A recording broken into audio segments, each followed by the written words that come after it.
La entrevista del Telematutino 11.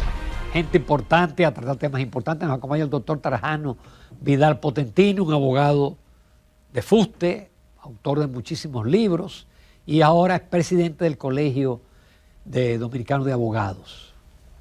Buenos días, Trajano. Buenos días a ustedes y al país, y como siempre pues presto a esta interactividad tan particular, ¿verdad? Los temas con la objetividad, los enfoques que dan ustedes y que le dan a uno gran satisfacción. Gracias, Trajano. Muchísimas gracias. Bueno, con Trajano vamos a hablar de la reforma constitucional, pero claro, vamos a hablar también de la situación del Colegio de Abogados, que todavía parece que no se ha resuelto totalmente. Pero usted tiene una posición, Trajano, punto por punto con el tema de la reforma constitucional.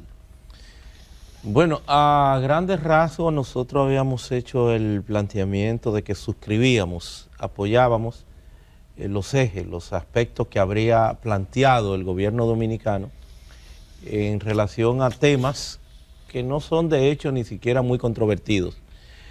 Temas que ya en su oportunidad pues venían consensuándose, y por qué no nosotros, en el caso particular nuestro de Espacio de Sociedad Civil, pues habíamos ya planteado en otras oportunidades, como es el hecho de la unificación de las elecciones, y donde habría dicho que lo ideal para la República Dominicana era el sistema que teníamos inicialmente, de cada 2 años, para el tema democrático y para desterrar, apartarnos de lo que sería pues ese lamentable arrastre que se viene verificando, se viene evidenciando permanentemente en todos los procesos eleccionarios, y que ahora nos obliga. Por eso yo digo que la política es el arte de lo posible, el derecho de lo convenientemente pactado, y que lo posible, lo viable ahora pues sería la unificación, amén de que pudiéramos tener pues muchos argumentos a favor, en contra, pero yo creo que sí, que se impone una unificación, porque con la ley de partidos políticos todo esto vino a agravarse, en el entendido de que adiciona en el mismo proceso, en los mismos meses, si se quiere, en lo que sería octubre del año previo a la elección, que estaríamos al doblar de la esquina de los otros procesos electorales, pues también las primarias de los partidos políticos, y eso pues en alguna forma diríamos que complica más la dinámica propia del proceso electoral y por qué no de la economía. Entonces ya vimos cómo se utiliza como un avance de lo que eventualmente pudiera pasar, y por qué no con ello un aumento del clientelismo y lo que eventualmente sería una cacería de brujas, lo que se da con las elecciones en marzo. En febrero, las elecciones, en este caso municipales. Entonces yo creo que sí, que se impone, que es lo viable, lo posible, que podamos unificarla, como también la eliminación de lo que sería pues ya el Procurador General de la República, del Consejo Nacional de la Magistratura, donde hemos planteado también que nosotros reclamamos para el Colegio de Abogados un asiento en este Consejo Nacional de la Magistratura. ¿Y por qué no? ¿Y por qué, Trajano? ¿Y eso? Es porque nosotros somos la representatividad de todos los abogados, y todo el que es sometido, el que es trabajado a ese escarnio, a ese proceso de selección y evaluación, el primer insumo que tiene que tener es la condición de abogado, porque lo que se selecciona son altas cortes. Un colegio de abogados en cualquier país, por eso se le denomina, se le llama ilustre colegio de abogados, es una de las posiciones pues de más prestigio, es equivalente a, o sea, ser presidente de tus pares, y por eso es lo que hemos dicho aquí, de la necesidad de reivindicar, de rescatar eso que nosotros llamamos el orgullo de ser abogado.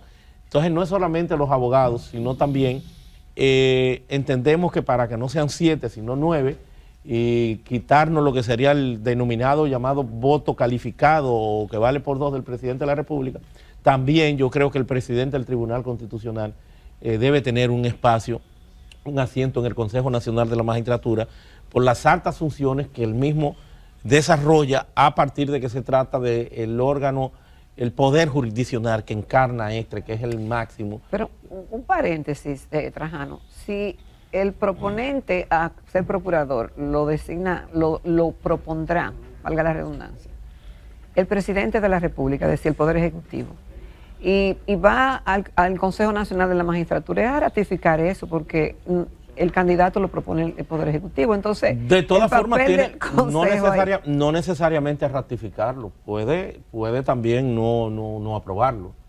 Y tendría entonces que hacer otra propuesta. Habrá que ver cuál es el mecanismo. El día remoto en que un presidente no tenga mayoría, porque ahora, salvo Leonel Fernández en el 96-2000, todos los presidentes han tenido mayoría. No, y la seguirá teniendo, porque tenemos un esquema bipartidista, desde luego, bajo el esquema que está planteando ahora mismo, y por eso es que se habla de la eventualidad de una posible agenda oculta, es lo que llama suspicacia, sospecha, porque el esquema que está planteando el presidente Abinader operativamente no tendría mayoría, porque hay 2 jueces de Suprema Corte de Justicia y 2 que serán siempre de oposición dentro de la configuración política que hoy por hoy detenta o tiene el Consejo Nacional de la Magistratura. Pero el candidato siempre lo propondrá el Poder Ejecutivo, y si bueno, no es ese, es otro.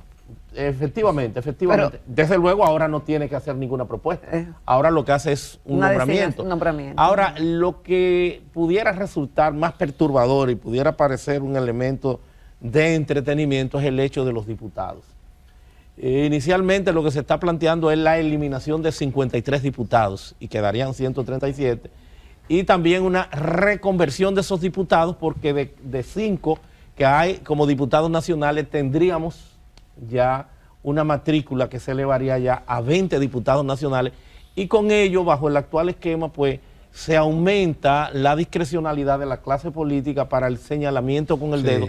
Amén, señores, de que el tema de los diputados nacionales fue prostituido. Si hubiesen mantenido la esencia incluso de la propia Constitución, porque hay que decir que se trata de una violación a la Constitución, en la forma en que estos diputados son seleccionados. La Constitución dice... Repite eso, explícalo. Se ha prostituido el proceso de selección de los diputados nacionales. Eso debió responder a su esencia, que es dentro del método de Hong y, por qué no, de un órgano, en este caso colegiado, el que los partidos políticos tengan una representatividad, incluso aquellos partidos que no alcanzan significativamente una cantidad de votos dentro de una demarcación particular, pero que sí conjugan un universo que lo hace acreedor de por lo menos un diputado. ¿Qué dice la Constitución? De que los diputados nacionales será para aquellos partidos, o sea, preferentemente, en principio, que hayan obtenido el 1% de los votos y que no tengan escaño. Ahora, ese no es el sentido. Ahí está el partido de Ramfi. O sea, preponderantemente sacó más del 1% y no obtuvo ninguna representación. Entonces eso es lo que se debe revisar primero. ¿Quiénes sacaron más del 1% y no tienen representación? Preferentemente esos son los que van. Pero eso no es lo que se da aquí, sino que es una división proporcional que hacen entonces quienes más tienen. ¿Quiénes lo hacen? O hicieron una ley, que reitero es inconstitucional, y el mecanismo, incluso por la misma Junta Central Electoral, el mecanismo de repartición es de arriba hacia abajo, no de abajo hacia arriba. ¿Y quiénes tienen? Aquellos que sacan una cantidad proporcional de votos, las principales fuerzas políticas. Entonces lo que quieren es replicar, aumentar esa desproporción democrática, que además no necesitan porque tienen representación. Entonces son reducción dentro de los 50 que se van a reducir, Trajano. ¿Le descontamos los 20 que quieren? No. ¿O los 15 más? No, se van los 53, es el planteamiento inicial. Quedarían 137. Pero entonces, si se aumentan, aumentarían de lo mismo que se seleccionan, o sea, recogen de lo mismo que se seleccionan por la vía natural y normal del voto a través de las circunscripciones. ¿Pero 15 más? Sí, 15 más. 15 más. Okay, entonces 15 más no serían 50, entonces no serían más, es de los mismos 137. Por eso hablo de una reconversión. De los mismos que quedan. De los que quedan, hablo de una reconversión. Le siguen quitando las diferentes circunscripciones y entonces lo reorientan, lo ubican ya con la condición de diputados nacionales.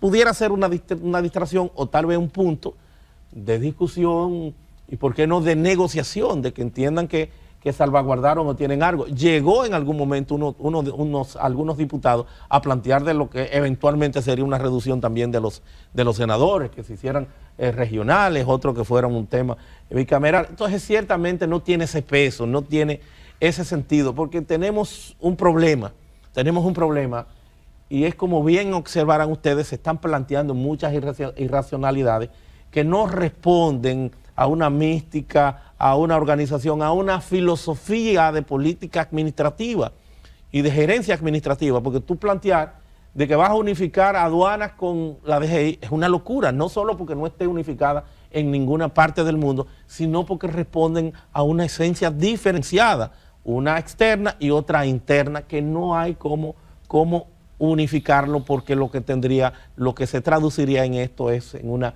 barbaridad. Lo mismo se está planteando Cámara de Cuentas y Contraloría, es inviable, es imposible, por la naturaleza de una y la otra, porque ya implicaría también una reforma constitucional. Son especulaciones. Pero hay algo que no es especulación y que para nosotros es de mucha perturbación, el que se hable de la unificación del MINER con el Ministerio de Educación, Ciencia y Tecnología.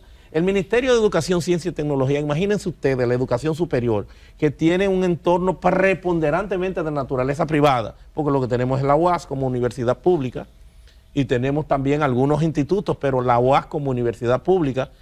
¿Tú te imaginas la ADP influyendo o participando de lo que es el proceso interno de un ministerio que también tenga como brazo armado la política de la educación superior? Y cuando se habla de la ciencia y tecnología, que si hay un déficit grande, si hay un ministerio que debe ser repotencializado, es ese ministerio con la IA, con la inteligencia artificial. ¿Cómo tú me vas a decir con el gobierno electrónico, con todo lo que supone ese componente que hoy por hoy debe ser incluido ahí? Entonces no responde a la misma esencia. Entonces eso es una locura. Nosotros habíamos planteado en una oportunidad de la necesidad de crear en la República Dominicana, porque el consultor jurídico no puede con todos estos procesos.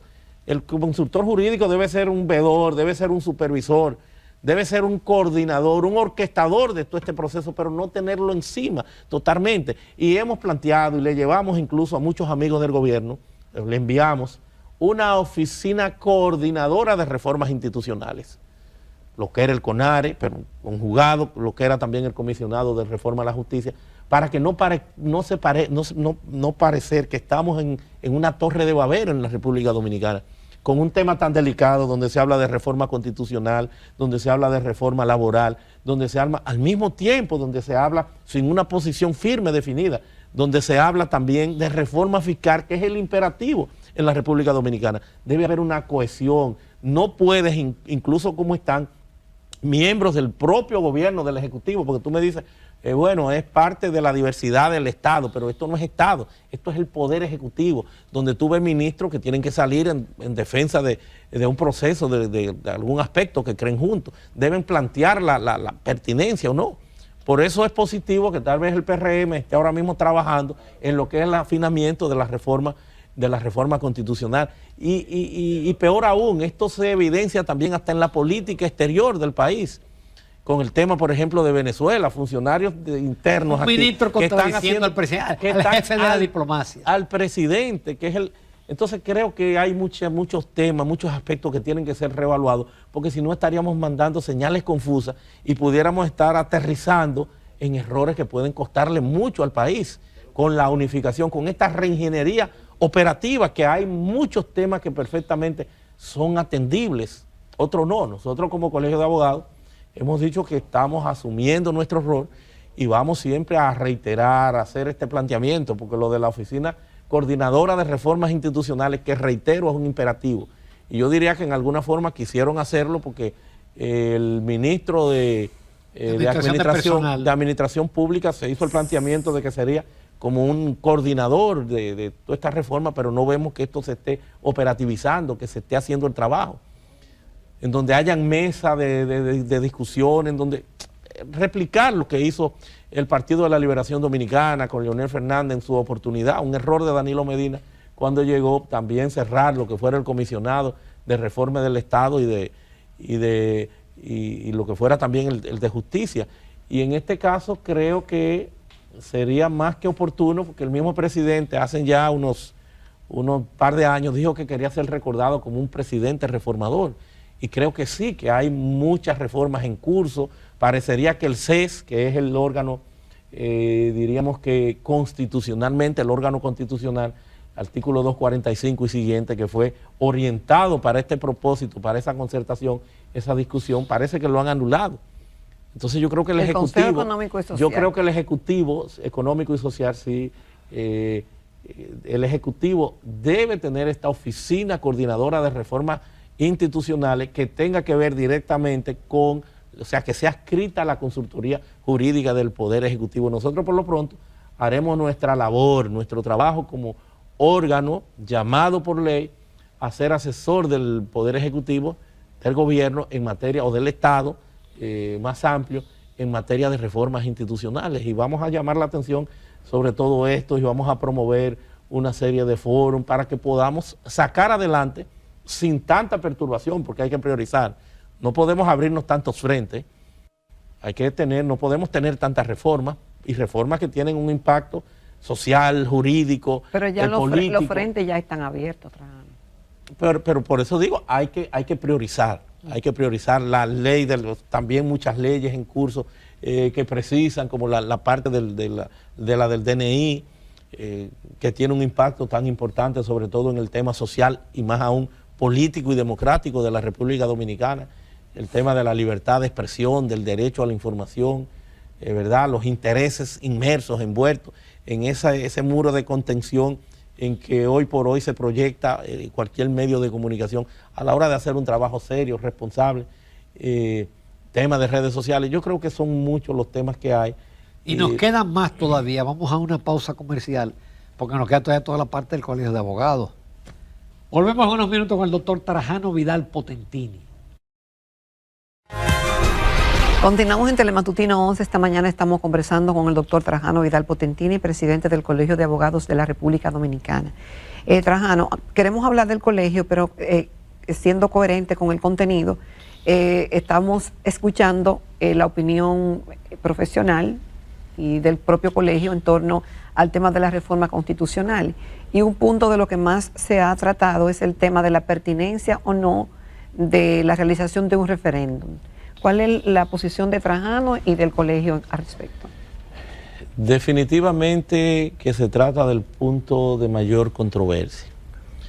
La Constitución de la República, en lo que diríamos ha sido ese tránsito que ha operado en la esencia de la misma, bajo el esquema de los vientos neoconstitucionalistas, en este caso nuevo constitucionalismo que genera esta Constitución y que adopta el Estado social y democrático de derecho, trae ese principio democrático de ir nosotros ya no solo en una democracia representativa, sino en una democracia directa, y con ello pues la emergencia también de varias modalidades de participación directa en el orden democrático, como lo sería pues referéndum en lo local, para consultas populares, y un referéndum importante que es al que nos vamos a referir, y es el que está hoy por hoy en boga, que es el del artículo 272 de la Constitución, que lista un sinnúmero de materias que si son tocadas en la Constitución tienen que ser con posterioridad a haberla tocado, haberla cambiado, haberla reformado, entonces sometidas a un referéndum que no es más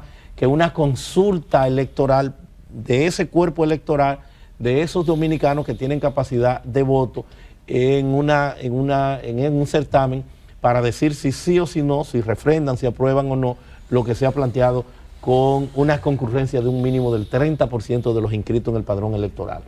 Se ha criticado de que no tenemos en el país, no se ha contemplado lo que es ya darle certidumbre a la arquitectura constitucional con la aprobación de todas estas leyes. No tenemos una ley todavía que lo desarrolle, pero no obstante esto es una constitución normativa, y yo creo que en ese punto se basta por sí sola, y ya pudiera la Junta Central Electoral, que es el órgano encargado del desarrollo de este referéndum, poder ya de forma alterna, con su capacidad que le compete resolutiva, de ir reglando algunos aspectos sobre el particular. Lo preferible es que hubiésemos considerado ya haber completado todo el proceso constitucional de todo lo que hay pendiente, antes incluso de estar asumiendo lo que es este seguimiento de la propia reforma constitucional. Pero bien, las materias que plantea el artículo 272, si son tocadas, los títulos, los derechos que tienen que ver con el tema de ciudadanía, los artículos 21 y siguientes, el propio esquema de reforma constitucional, si tú metes en ese título 14, título 15, tú metes ahí lo que tiene que ver con el procedimiento de la reforma constitucional, como se ha tocado en el planteamiento inicial que conocemos, como se ha tocado, entonces eso tendría que ser sometido a un referéndum aprobatorio. No obstante, a la hora de reorientar, de reorganizar esto, porque en esencia lo que se está planteando es ponerle un candado al artículo 124 en relación a la eventualidad de la reelección presidencial, si es lo que se está planteando y tú llevas ese mismo planteamiento al artículo 124 y no tocas esa área que está listada dentro del referéndum aprobatorio, evidentemente que ya estaría muy atenuada la posibilidad de la discusión de si aplica o no un referéndum aprobatorio, que sería una perturbación, tú gastar una cantidad tan significativa de dinero para lo que sería la organización después de un certamen electoral o de sucesivos certámenes electorales que hemos tenido.